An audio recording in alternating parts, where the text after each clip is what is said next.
Uganda is such a beautiful country, but the women who are there are facing some of the worst that the world has to offer.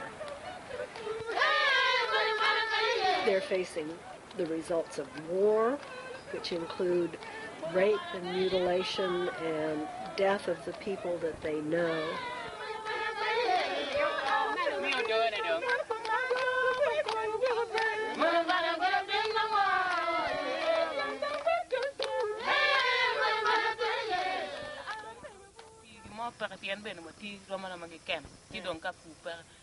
So they would request for linkage if this organization or if this kind of network can link them up with some other people, some other organization for support.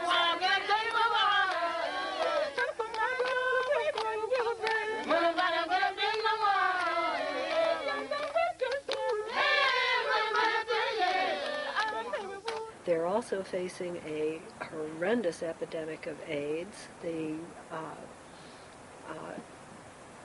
life expectancy for men in Uganda has dropped down to 38, which is one reason we saw so many widows. But they're dealing with all of this in a tremendously practical and courageous way. And the thing that really struck me was how much they're giving. Here we seem to give from our excess, our surplus. There they give of themselves. They bring orphans into their homes. Some orphans I travel, very many orphans I travel in this present day. But when they were born, they smile everywhere. But when the parents die, their love is all gone. They found schools and orphanages.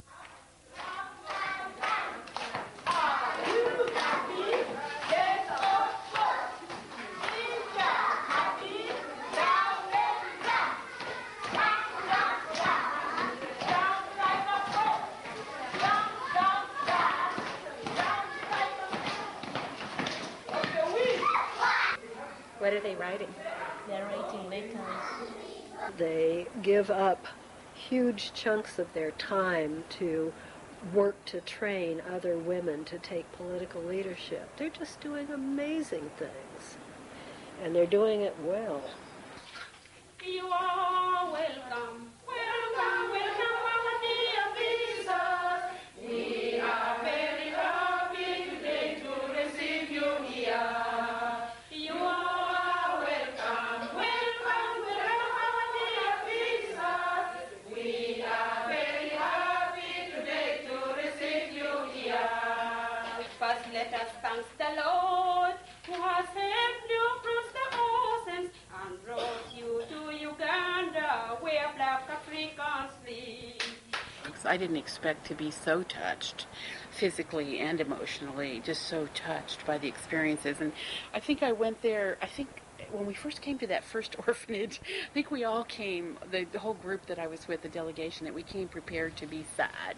You know, we came prepared to feel sorry for them. And I didn't know that I had that preconception until I had to let go of it, because then I found in a very short period of time, I think by the second day, I was feeling sorry for myself. You know, and not for the people, because they were, I don't know, they were just so alive.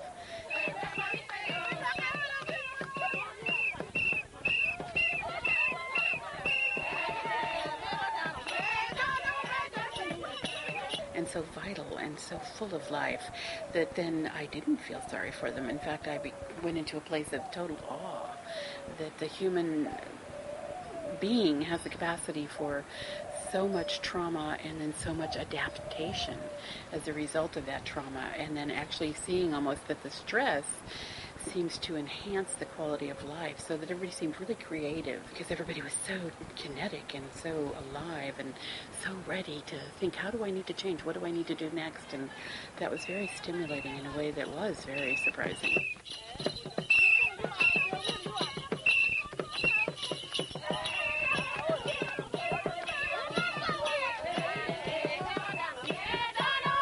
What I was seeing there was this was not a group of women coming together on the basis that we very frequently hear American women talking about success, which is in very personal terms. It's in terms of how much money one earns, what kind of status you have in the society. And these women were not talking about that. They were talking about their children and their families and the changes in lifestyle and women's voices being heard and having rights that were not there before, and seeing themselves as truly empowered to make a difference.